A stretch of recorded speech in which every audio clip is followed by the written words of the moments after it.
ایک طوائف اور سیٹھ صاحب کی رونگٹے کھڑے کر دینے والی داستان۔ اس کو پیسوں کی ضرورت تھی اور مجھے اس کے جسم کی۔ میرے اندر کا شیطان پوری طرح جاگ چکا تھا۔ جب میں کمرے میں اس کے پیچھے داخل ہوا، وہ برقع پہن رہی تھی۔ مجھے اس کا مجرا دیکھتے ہوئے مسلسل 10واں دن تھا۔ کیا غضب کی نئی چیز ہیرا منڈی میں آئی تھی۔ اس کا نام بلبل تھا۔ جب وہ ناچتی اور تھڑکتی تھی تو جیسے سب تماش بین محو ہو جاتے۔ روزانہ اس کو ناچتا دیکھ کے میری شیطانی ہوس مزید پیاسی ہوتی جا رہی تھی اور میں نے فیصلہ کر لیا کہ اس سے ضرور ملوں گا۔ میں ہر قیمت پر اسے حاصل کرنا چاہتا تھا۔ اس دن مجرے کے دوران وہ بوجھی بوجھی سی دکھائی دے رہی تھی۔ اس کے ناچ میں وہ روانی بھی نہیں تھی، لیکن مجھے اس سے ملنا تھا، بات کرنی تھی اور معاملات طے کرنے تھے۔ مجرے کے اختتام پہ جب سب تماش بین چلے گئے تو میں بھی اٹھا۔ وہ کوٹھے کی بالکنی میں اپنی نائکا کے ساتھ کسی بات پر الجھ رہی تھی۔ دروازہ کے تھوڑا سا قریب ہوا تو میں نے سنا کہ وہ اس سے رو رو کر کچھ مزید رقم کا مطالبہ کر رہی ہے، مگر نائکا اس کو دھتکار رہی تھی اور آخر میں غصے میں بلبل کو اگلے دن وقت پہ آنے کا کہہ رہی تھی۔ وہاں سے بڑبڑاتی ہوئی نکل گئی۔ بلبل کو پیسوں کی اشد ضرورت تھی، یہ جان کے میرے اندر خوشی کی ایک لہر دوڑ گئی۔ چہرے پر شیطانی مسکراہٹ پھیل گئی کہ وہ ضرورت پوری کر کے میں اس کے ساتھ جو چاہے کر سکتا ہوں۔ میں اس کی جانب بڑھا۔ اس کا چہرہ دوسری طرف تھا اور وہ برقع پہن رہی تھی۔ پاس جا کر میں نے اسے پکارا تو وہ میری طرف مڑی۔ اس کا چہرہ آنسوؤں سے تر اور برف کی مانند ایسے سفید تھا جیسے کسی نے اس کا سارا خون نکال لیا ہو۔ اس کی یہ حالت دیکھ کر میں چکرا سا گیا اور اس سے پوچھا کہ کیا ہوا ہے، وہ ایسے کیوں رو رہی ہے۔ میری طرف دیکھتے ہوئے وہ چند لمحے خاموش رہی اور میرے دوبارہ پوچھنے پر گھٹی گھٹی آواز میں بولی، ماں مر گئی۔ کیا؟ جب مجھے اس کی سمجھ نہیں آئی تو وہ بے اختیار روتے ہوئے دوبارہ بولی کہ آج میری ماں مر گئی۔ اس جواب سے جیسے میرے منہ کو تالا لگ گیا۔ میری شیطانی ہوس جس کو پورا کرنے کے لیے میں اس کی جانب آیا تھا، مجھ سے میلوں دور بھاگ گئی۔ تو تم یہاں کیا کر رہی ہو؟ میں نے غصے اور حیرت سے اس سے پوچھا۔ کفن دفن کے پیسے نہیں ہیں میرے پاس، اس لیے میں مجرا کرنے آئی تھی، مگر نائکا آج پیسے ہی نہیں دے رہی، کہتی ہے بہت مندی ہے۔ تماش بین کوٹھے پر نہیں آتے، جو آتے ہیں وہ پہلے کی طرح کچھ لٹاتے نہیں۔ وہ کہہ رہی ہے کہ عیدی والوں سے اپنی ماں کے کفن دفن کا انتظام کروا لو۔ اتنا کہہ کے وہ برقع پہن کر کوٹھے سے باہر نکل آئی۔ میں بھی اس کے پیچھے چل پڑا۔ میں تمہاری ماں کے کفن دفن کا بندوبست کر دیتا ہوں۔ وہ چند لمحے مجھے مشکوک نظروں سے دیکھتی رہی اور پھر خاموشی سے میرے ساتھ بیٹھ گئی۔ گاڑی ٹکسالی سے باہر نکالتے ہوئے میں نے بلبل سے اس کے گھر کا پتہ پوچھا۔ وہ علاقہ میرے لیے نیا نہیں تھا، کئی بار میں وہاں سے گزرا ہوا تھا۔ میں نے گاڑی اس طرف موڑ دی۔ سارا راستہ وہ خاموشی سے روتی رہی۔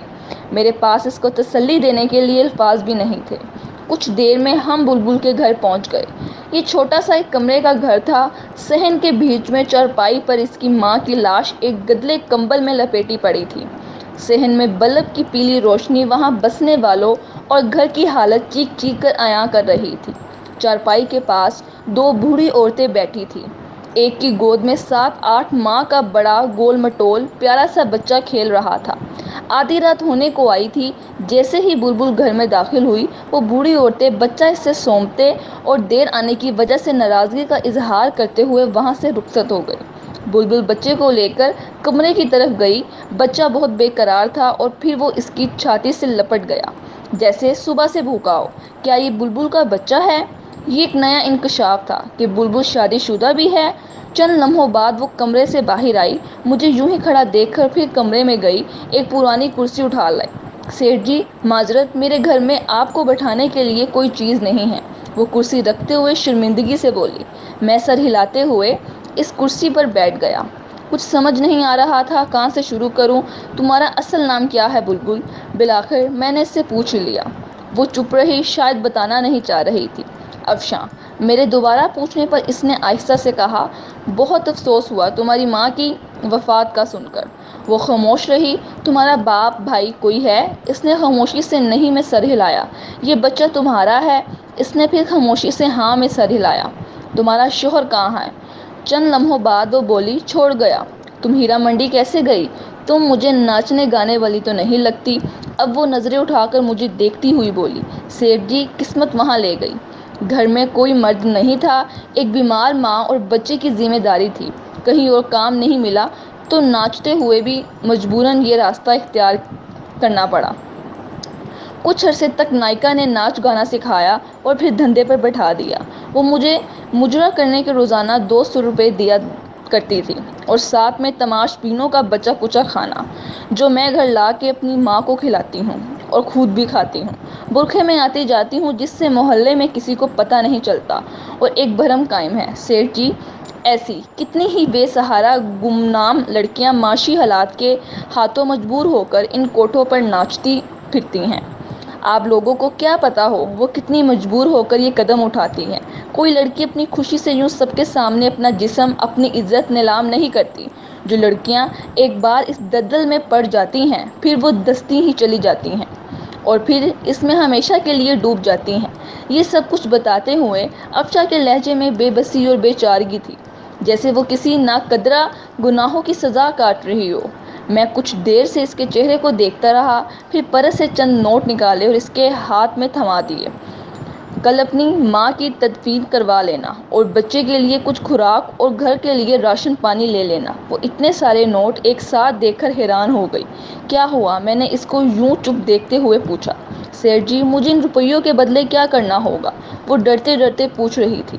شاید یہ سوچ رہی تھی کہ ان نوٹوں کے بدلے سیٹھ پتہ نہیں کب تک اس کا جسم نوچے گا، کب تک اس کو سیٹھ کی رکھیل بن کر رہنا پڑے گا۔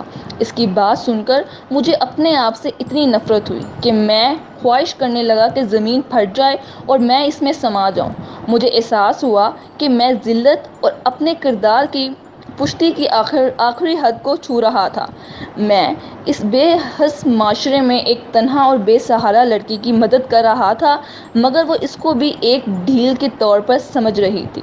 شاید جہاں سے میں اٹھ کر آیا تھا وہاں پر جانے والے لوگوں سے بغیر کسی وجہ کی مدد کی توقع نہیں کی جاتی۔ میں نے لرزتی آواز میں جواب دیا، تمہیں کچھ نہیں کرنا پڑے گا اور تم اب کوٹھے پر مجرا کرنے نہیں جاؤ گی، اپنے گھر میں رہو گی، ہر مہینے تمہیں منی آرڈر مل جایا کرے گا۔ تم نے کرنا بس یہ ہے کہ یہ جو بچہ تمہاری گود میں ہے اس کی تربیت ایسے کرو کہ یہ ایک دن بڑا ہو کر تمہارا سہارا بن سکے۔ یہ جو رقم میں بھجواؤں گا یہ تم پر قرض ہے، اور جب تمہارا بیٹا جوان ہو جائے گا، ایک قابل انسان بن جائے گا تو تم مجھے واپس کر دینا۔ افشا حیران پریشان کھڑی مجھے دیکھ رہی تھی، اس انسان کو جس کے سامنے ابھی وہ ناچ کر آئی تھی۔ وہ اس سے ایسی باتیں کر رہا تھا، پھر وہ بے آواز رو پڑی۔ مجھے وہاں رکا نہیں جا گیا۔ میں نے افشا کے گھر کا پتہ لیا اور اس کو اپنا کیا وعدہ یاد دلا کر وہاں سے رخصت ہو گیا۔ سارے راستے میں یہی سوچتا رہا، مجھے تم سے کچھ نہیں چاہیے، مجھے تم سے کچھ نہیں چاہیے افشا۔ جو تم نے مجھے دیا ہے میں اس کا احسان ساری عمر نہیں اتار پاؤں گا۔ تم نے مجھ میں دفن اس انسانیت کو جگا دیا جو میں دولت اور شیطانی ہوس کے نیچے دبا کر مار چکا تھا۔ تم نے مجھے پھر سے انسان بنایا ہے افشا۔ اس واقعے کے بعد میں ان تمام برے کاموں سے توبہ کر کے اس کی بارگاہ میں گناہوں کا بوجھ لیے حاضر ہوا۔ ہر روز اس کے سامنے اپنے گناہوں کا اعتراف کرتا، اس سے معافی کی درخواست کرتا۔ میں باقاعدگی سے ہر ماہ افشا کو منی آرڈر بھجواتا رہا۔ کئی دفعہ دل کیا میں اس کو مل کر آؤں، جس کی وجہ سے مجھے ان تمام گناہوں اور بدکاریوں سے نجات ملی، مگر ہر دفعہ ایک شرمندگی آڑے آتی رہی کہ کبھی میں اپنی شیطانی ہوس کے لیے اس کا پیاسا تھا۔ اور پھر وقت گزرتا گیا، دن مہینوں میں بدلنے لگے اور مہینے سالوں میں تبدیل ہوتے گئے، مگر میں افشا کو بھولا نہیں تھا۔ وہ بھی میری طرح بوڑھی ہو گئی ہوگی اور اس کا بیٹا بھی جوان ہو گیا ہوگا، پتہ نہیں اس قابل بنا ہوگا، اپنی ماں کا سہارا بنا ہوگا کہ نہیں۔ میرے بچے جوان ہو گئے تھے، زندگی اتار چڑھاؤ کے ساتھ مسلسل چل رہی تھی۔ ایک شام چھٹی کے دن جب میں اپنے گھر میں موجود تھا تو ملازم نے آ کر مجھے بتایا کہ ایک عورت اور اس کے ساتھ ایک جوان لڑکا آپ سے ملنے آئے ہیں۔ کون ہیں؟ معلوم نہیں صاحب، پہلی بار ان کو دیکھا ہے، ملازم نے مؤدبانہ لہجے میں جواب دیا۔ اچھا نہیں، ڈرائنگ روم میں انہیں بٹھاؤ، میں آ رہا ہوں۔ کون ہو سکتا ہے؟ یہی سوچتے ہوئے میں ڈرائنگ روم کی طرف بڑھا۔ ایک عورت پر نور چہرے کے ساتھ سفید بڑی چادر میں خود کو چھپائے ہوئے ہاتھ میں ایک پرانی سی ڈائری لیے کھڑی تھی، اور اس کے ساتھ اچھے کپڑوں میں ملبوس ایک بڑا ہینڈسم نوجوان کھڑا تھا۔ اس لڑکے کو میں جانتا تھا، وہ ہمارے علاقے کا نیا ڈی ایس پی احمد تھا۔